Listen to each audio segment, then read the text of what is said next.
for me, teaching kids how to dodge is all drill based. It's not talking about your hand placement, it's not talking about your footwork, it's really not talking about much. It's putting them in drills that are going to force them to dodge the way you want them to.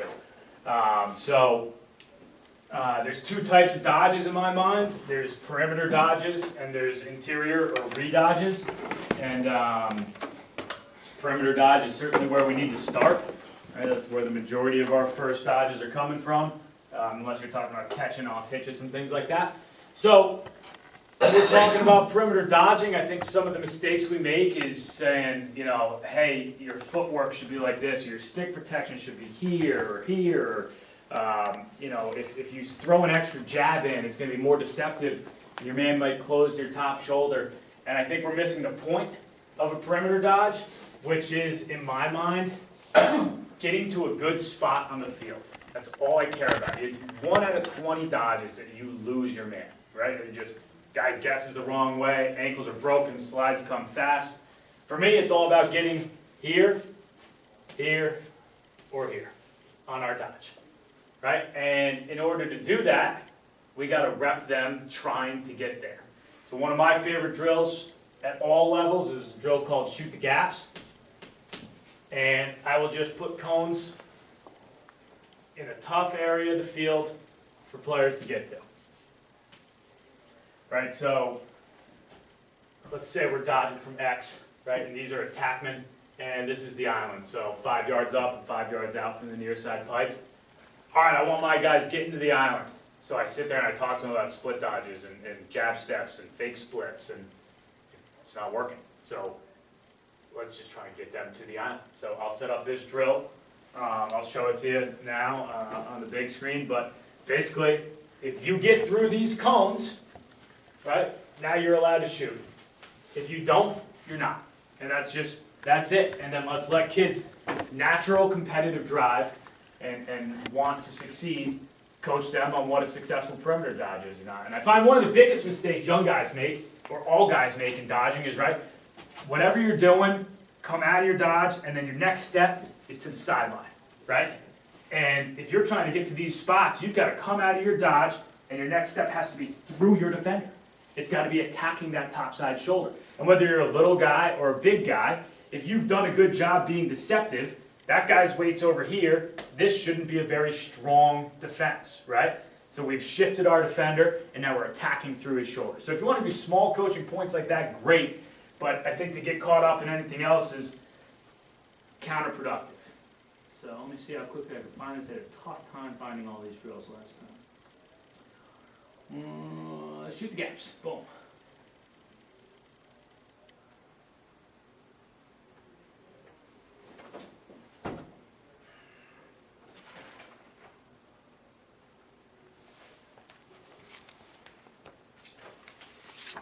All right.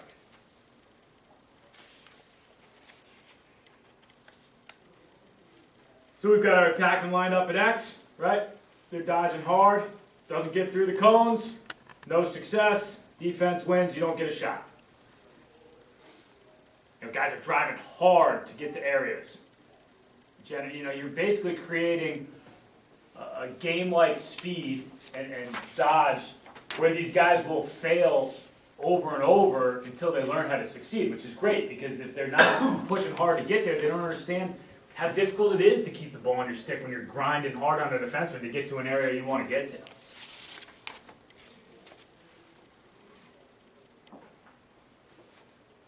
You know, and you do have the element of surprise to be able to go through either set of cones, which is good, so that you can hopefully get a successful perimeter dodge. You know, that guy did a better job than the other guys of getting through the gap, but doesn't really do a good job of generating a shot, probably because our defenseman throws a stupid check on approach.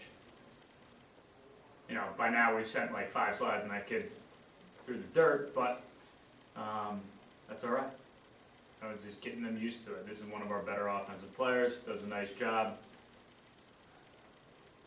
Gets the cones, generates a shot, doesn't go through the middle of the field in an unrealistic situation. So lots of times I'll set up a line of cones too, like right here. You're like, all right, you can't break, if you're through here, you can't break that center line with a shot or you're dead, probably. So Another drill we'll do for engaging our perimeter dodge, called perfect pentagon dodging, right? So we'll set up cones, 5 cones in the shape of a pentagon, and we'll make the space in between the cones, about the clearing of this room, maybe without those 2 guys, like 5 yards, 5 square yards. And then we'll put an O player and a D player. And most of these drills I do middies versus attack, or just flip your jerseys randomly. I don't get a lot of defenders involved in the drill, mainly just because of the structure of practice. We'll do offensive development stuff while D does D development stuff. And it's great for middies to learn how to play defense, repeatedly. And attackmen who are riding, this is giving them the opportunity to learn how to play angles and play hips and things like that. On the whistle, D guy's going to go out and around a cone, O guy's going to go out and around a cone. And I let the offense pick from these 2 cones, and the defense can choose from these 2 cones. So if we're trying to take away high side, maybe it's better to go around this cone. If we're trying to square up, maybe it's better to go around the bottom cone. If it's my young guys and they go around this cone, I go, man, look at the position you just put yourself in. You gave high side sweeps. So it's a good teaching point. My O guys generally will go around the cone of the side that they're going to wind up going out of their dodge. So we're trying to get out these 2 chutes here. Right, so the point cone, I can go out to the right or left of it. And the defense is trying to make sure that we don't. Right, so what you're doing really quickly in a 5-yard period is setting up your defender. So if I want to attack topside shoulder, I'll go around the bottom cone, come out, attack topside shoulder, and then go out the opposite direction. So you're setting your defender up. If I want to go the other way, I'll go the other way.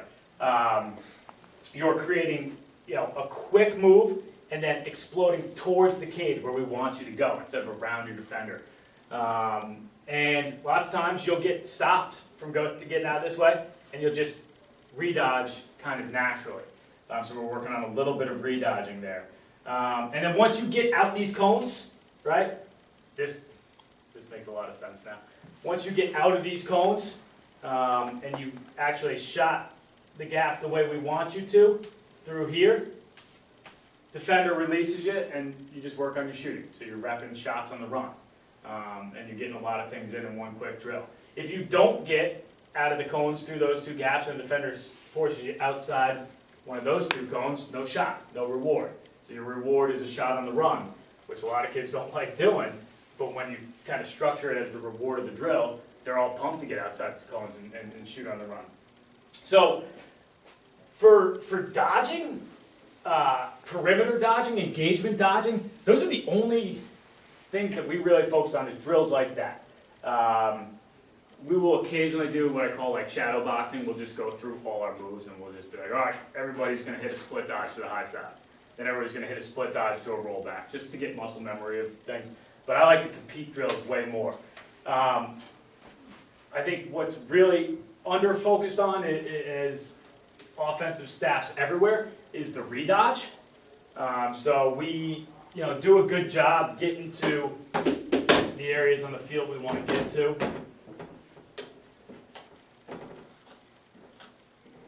Let's say we get a kid to the island, right? And then we just go, good luck. We haven't repped this, we haven't repped our inside rolls, our rocker steps, our question marks, or maybe we have, but you haven't even seen them live. And now you get to this tough spot on the field. It's a great thing for us to earn as an offense, right? We put pressure on the defense by getting to these hot spots. And the kid set up for failure because he doesn't get to rep it, and he hasn't done it enough times. So I try to create drills where you're repping the redodge.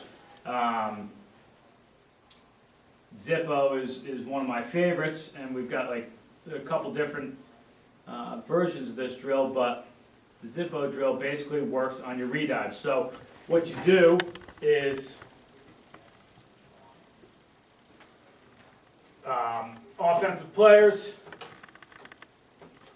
and cones where you want the kids to get to, right? And now, as the offensive player, we'll make this the D guy, this the O guy, you're going to point to which cone you're going to attack. So we don't want to lose our defensive player on the perimeter, right? Because we're no longer focused on the perimeter dodge, we're focused on the redodge. So I square up my defender, I point to this cone, and now I can go split to roll and really work on that dodge and not lose my defenseman. He's going to stay with me. So then as we go, we are full speed, which is something that I have to remind my high school and middle school kids of all the time, to this cone. And when we hit this cone, it's a live redodge. So on this full speed sprint, my defender and offensive player cannot engage each other, right? We can't throw jabs as a defense. We can't drop our shoulder into our defender's chest as an offensive player. We are just sprinting to this cone to make sure that we get to the spot on the field we want the actual one-on-one to happen. So now we're here, and we go live. And, again, you're just letting kids rep over and over so they can succeed when they get there in a live situation. Let's see if I can find a couple good examples. All right, good. So I think, I think this kid gets dominated on offense. He's not one of our better guys.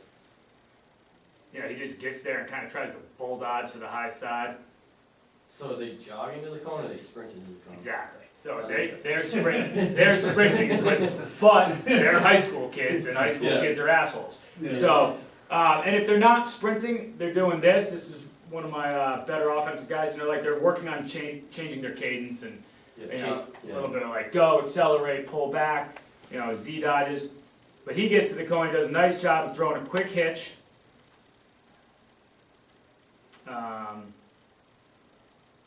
Which freezes defenseman to the high side, right? See that engage there? Hits him with an inside roll and finishes. So that's something that, these guys get to practice. Get here, fake rocker step to the high side, wait to soak the trail check, things like that. And it's, it's as simple of a drill as you could imagine, but here's a kid who's just not very good at it. This is the kid that got beat last time. And he needs more reps there. And the two guys that were succeeding are guys that have been in the program and have done that drill probably 100 times. And the kid who's getting owned, that was his first practice with homegrown. So the more you can put these kids in the situation that they're going to see in a game, the better. So, back to like full offensive philosophy, one-on-ones that are won by the offense create a 6-on-5 for the defense, which leaves a 2-on-1, which is the hardest thing to defend and what we want to take advantage of. So in order to take advantage of 2-on-1s that we've created by winning our one-on-one matchup, we have to be able to read a 2-on-1. So I put these under transition, but they're really good for anything. So put them in as many 3-on-2 scenarios, 4-on-3 scenarios as you can, and get them used to digesting, all right, here's how defenses are going to play this. Here's how we're going to attack a defense. So this first drill is called sideways. And I'll usually just set the net up on the side of the box. So if our box is here, I'll just move the net to here.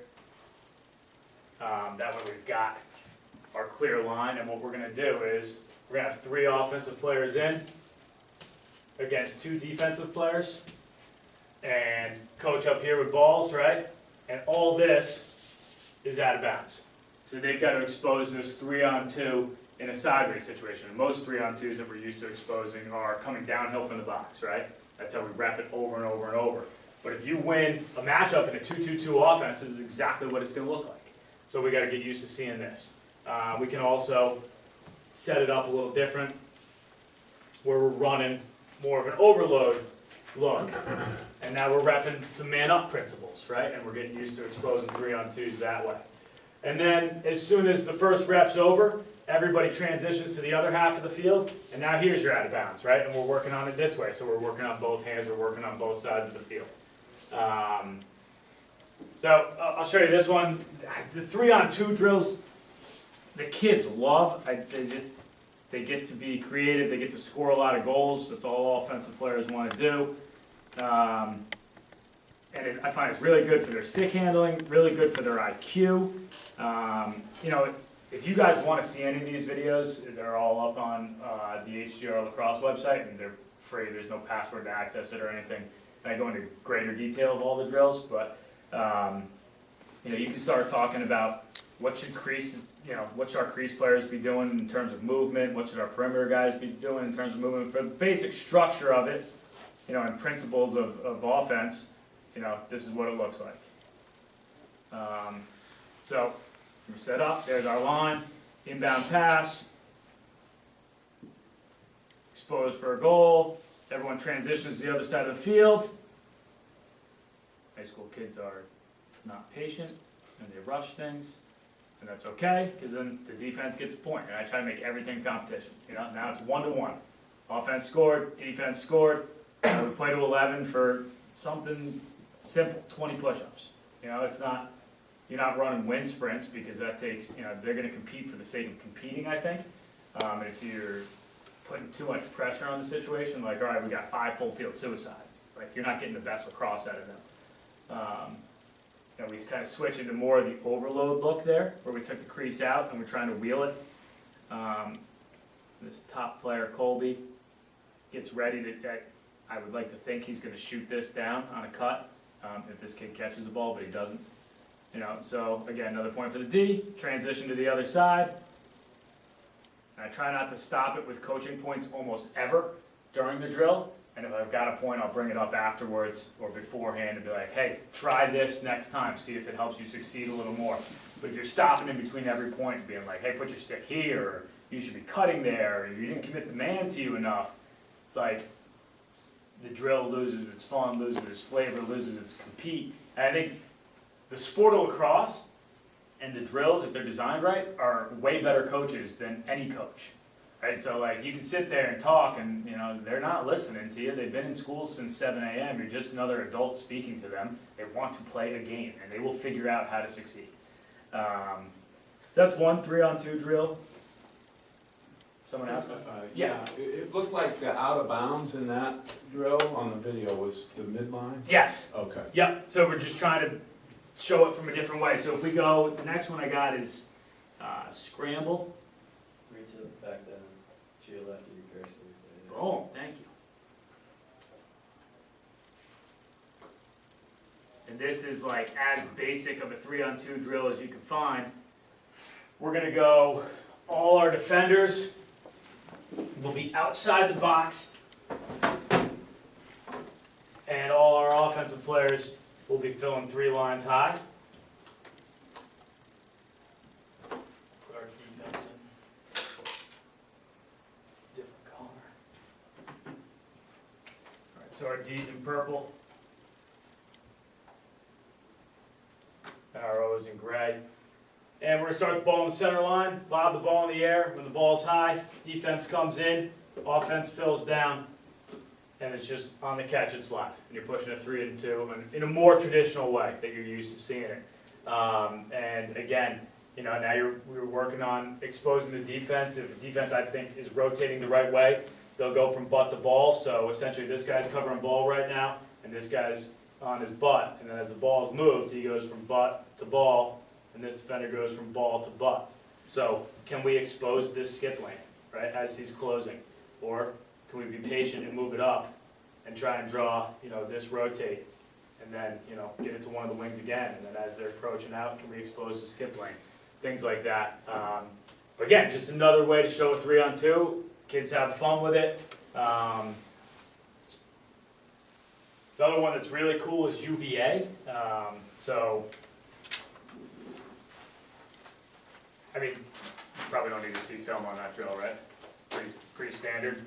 But, maybe we'll get a rep in.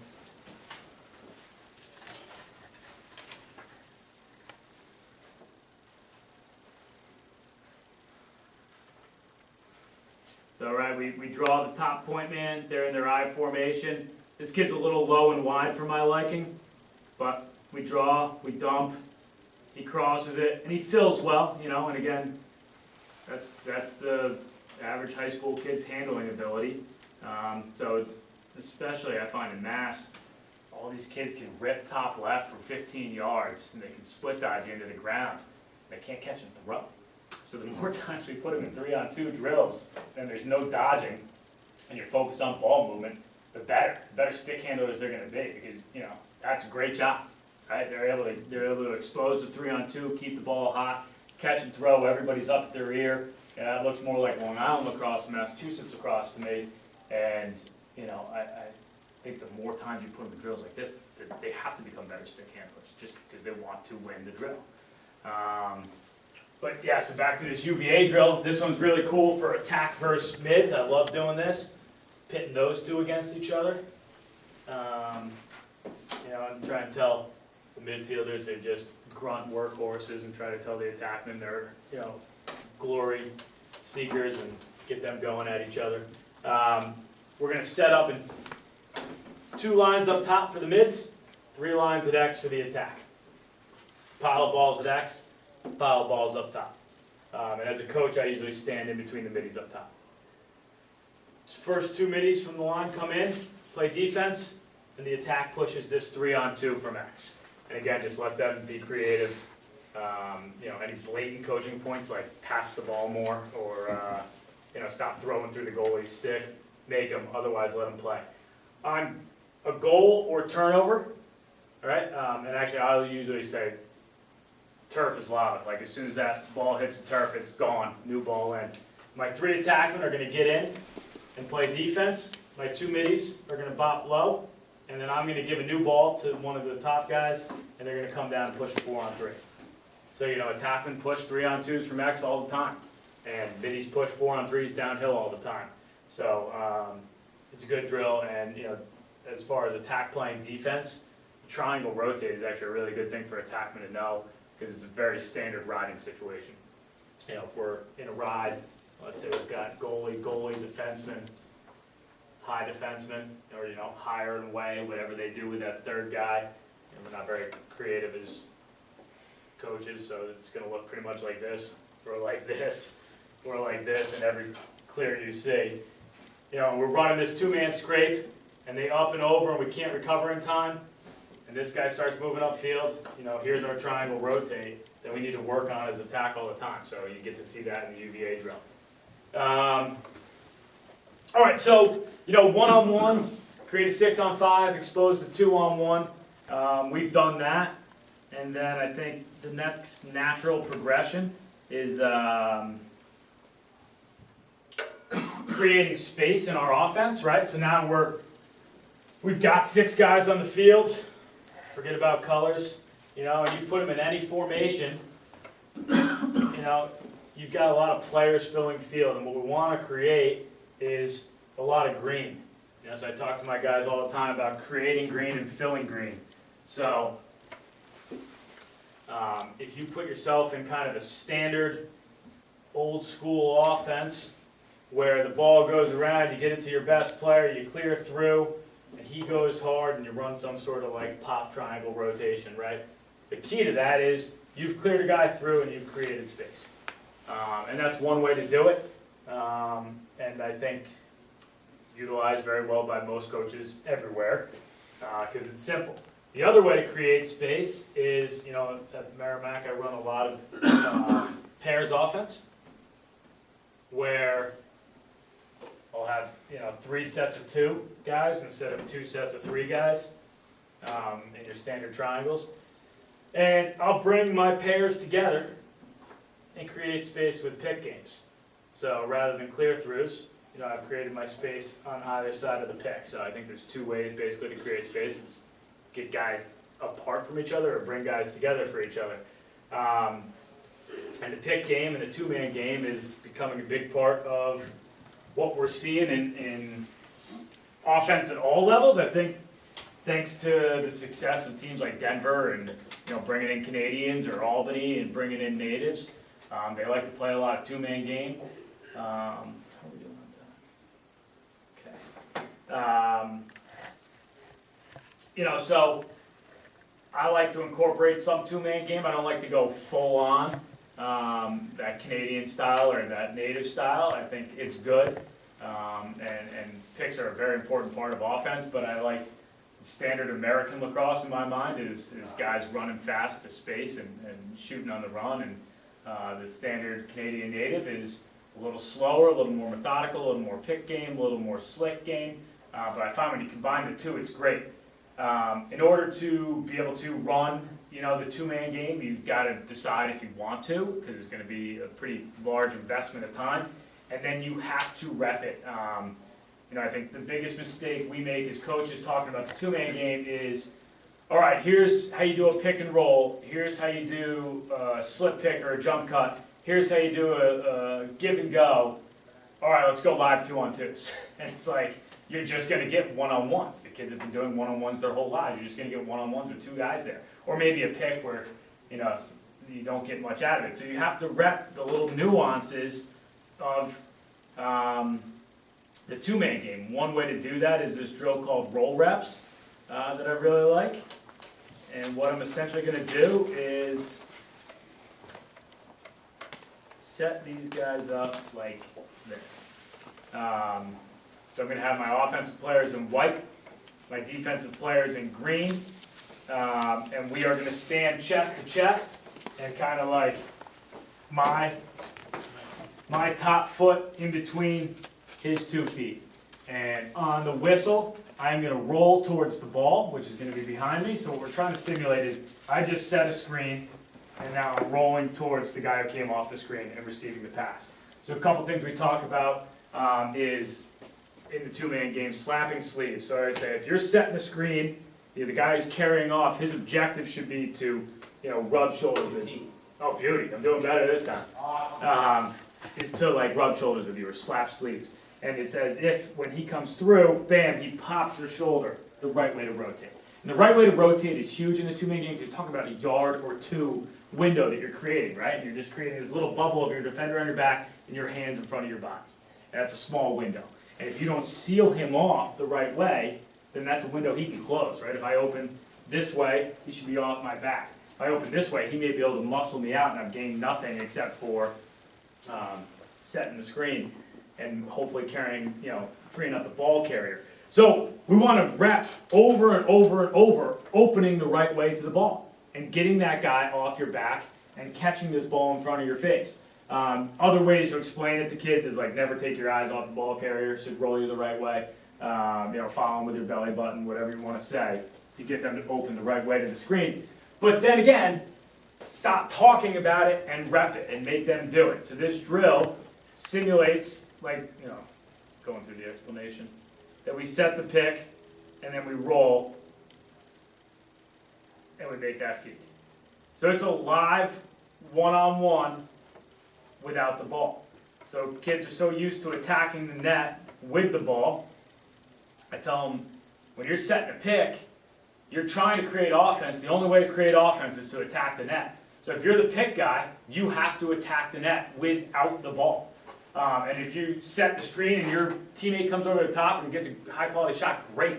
But if he doesn't and you're not attacking the net, then we haven't done anything. So by attacking the net without the ball, I literally mean run towards one of the two pipes of the net and attack it. So you'll see this is pretty live, and defense can do anything but tackle you to try to disrupt the play. Not exceptional effort from that kid, but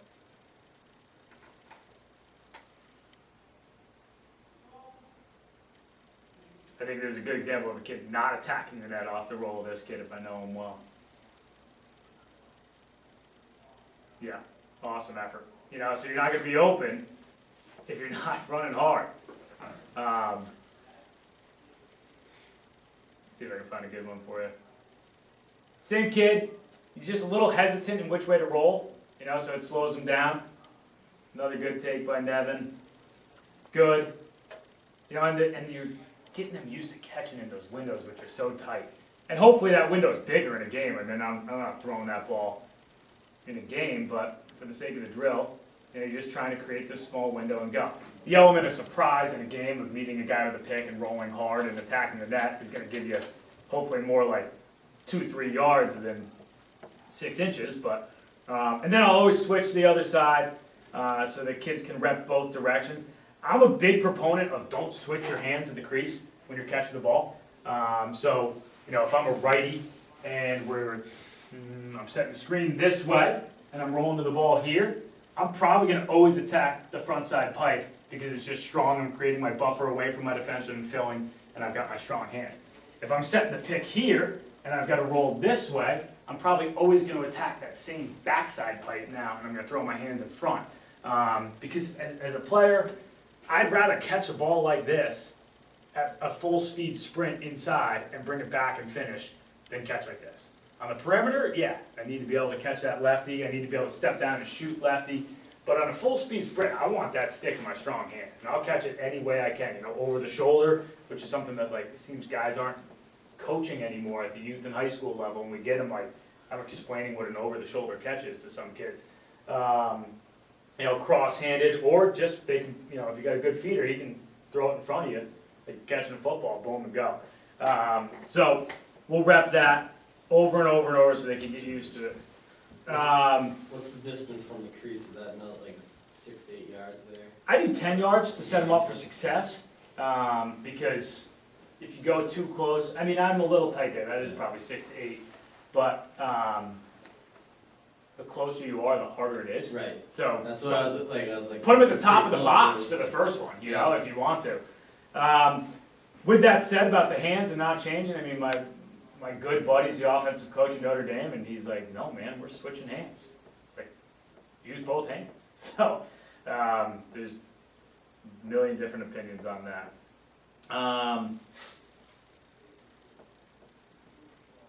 See if I can find Papa real quick. Anybody see it? Got it? Boom. So this drill is just a shooting drill, and you can set it up any way you want, but basically you're going to create a box with a missing corner, and it's an acronym for pass and pick away. So if we pass down here, we're going to go over here and set this screen and come off it, receive the pass and shoot. What I like about this drill is, well, I'll show you in the film actually. So I think I actually timestamp this one.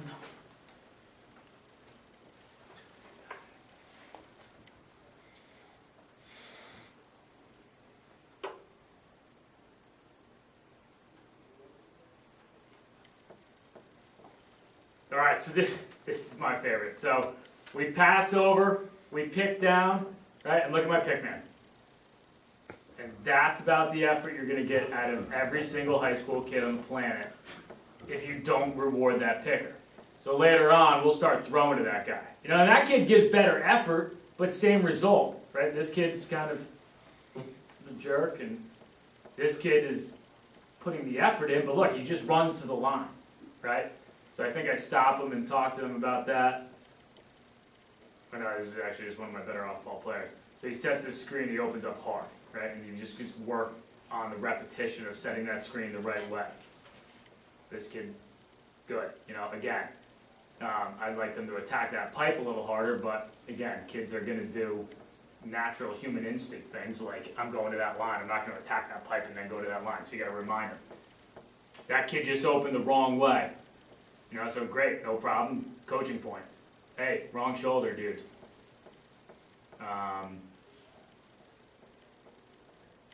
That kid opened the right way and actually quasi-attacked the backside pipe. So that's one way you can rep the drill.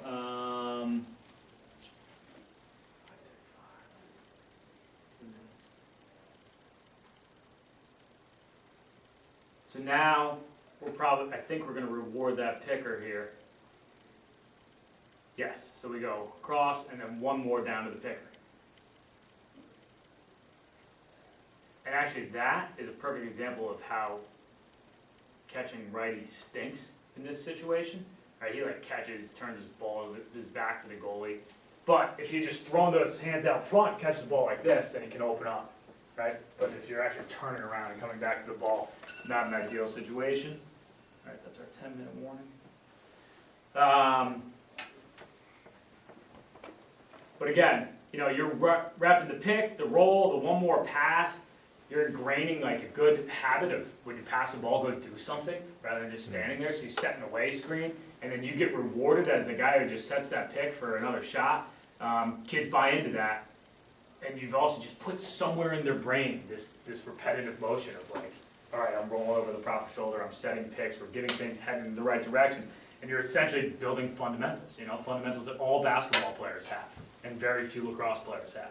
And it's the same sport, in my opinion, with an extra guy. So the more basketball we can get into these kids, the more, Spurs basketball we can play, with the one more pass and the picks and the rolls and all that, the better. I think this last one here, we slip pick it. So when you guys talk to Coach Morgan, I wouldn't be surprised if he tells you a little bit about how he plays a two-man game. Is very annoying and frustrating to me as an offensive coach because it's clever. If we're setting this pick here with our two offensive players, this guy's D-man will drop back and over 3 yards. And that way, if we win an advantage on this pick, he can just pick me up and he can go with the roll guy. And it drives me nuts, right? And if even more frustrating is they communicate it well enough, this guy can get underneath, keep the matchup intact, and this guy goes back to his man. So if you don't slit pick this or jump cut it, you're never going to win an advantage. So what I'll tell my guys is, all right, offensive player coming in to set a pick, this guy's defender, as you're coming in, when your defender drops off the back to play this, you've got to set this slip pick. So if it never happens, they're in trouble because this guy's trailing you big time and this guy can't stop and cover you. So certainly a fundamental of the two-man game is the jump cut. So we rep it here. You're coming in, acting as if your defender drops off, and then bam, break it to the cage. And so you never actually set that screen and you give yourself an advantage. And then we rep it, and it's just important, again, rep. Stop talking, stop blowing your whistle, put them in competitive situations where they can get after each other, or fun situations, which again, Pavlov's dogs for offensive players is putting the ball in the back of the net. So just let them do that over and over and over again. Reward them with shooting all the time. So other than that, it's going to come down to our offensive set, right, and what we run in order to see success in a settled offensive situation. And I think for me, the biggest key to successful offense is a simple, repeating, infinite pattern. Right? We've got to have a pattern that repeats cleanly so we can run our offense for 30 seconds or 5 minutes, depending on how long it takes us to generate a good shot or for the defense to take the ball away. And that pattern's got to be really simple so the kids aren't thinking about the pattern, they're just playing lacrosse and reading and reacting. And I think the two mistakes that I see is coaches will either make it too complicated or it won't be able to repeat forever. So they'll all right, Johnny does this, Joey does that, Jimmy gets this look, and if we don't like it and we pass it up, everybody get the ball around the perimeter and reset. And while you're doing that, the defense resets and changes matchups and communicates. I want to keep them on their heels as long as I can and test their ability to communicate, pass, recover, slide, all that over and over and over again. I mean, we only have to do something and execute it perfectly once. They have to do it as many times as we can put them on the hook for it. So why let them off the hook with a reset, right? So this pattern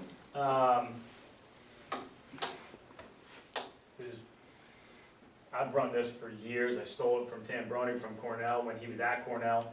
And it's a real simple pattern called, the best way to explain it, I think, is mirror and pop. So these are your midfielders, right? And the dodger is here. This is his mirror man. And they're just going to dodge and mirror and pop. All right?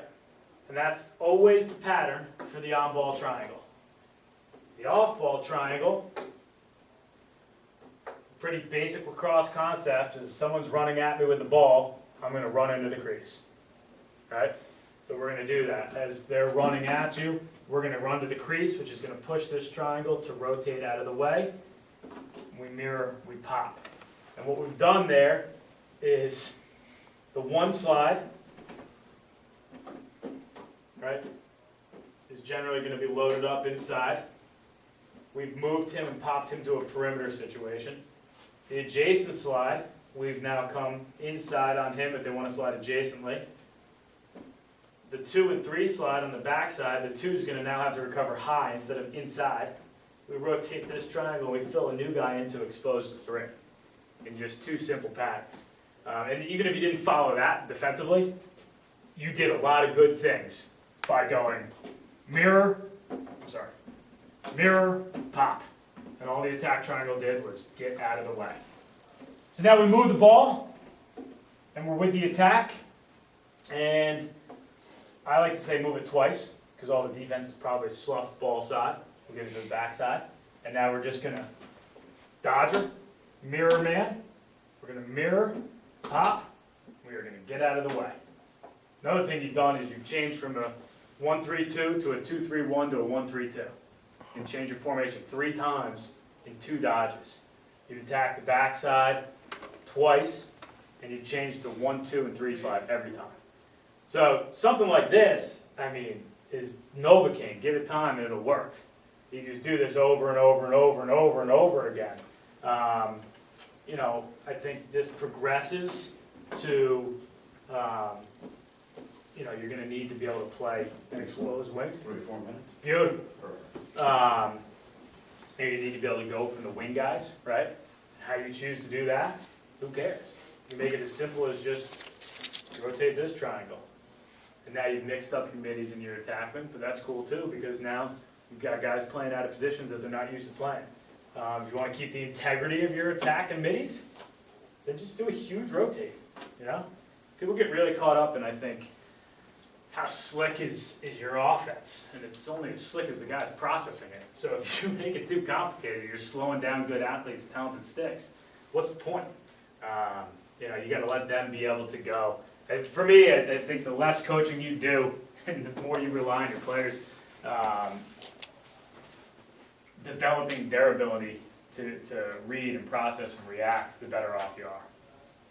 That's all I got, unless you guys got questions. On anything.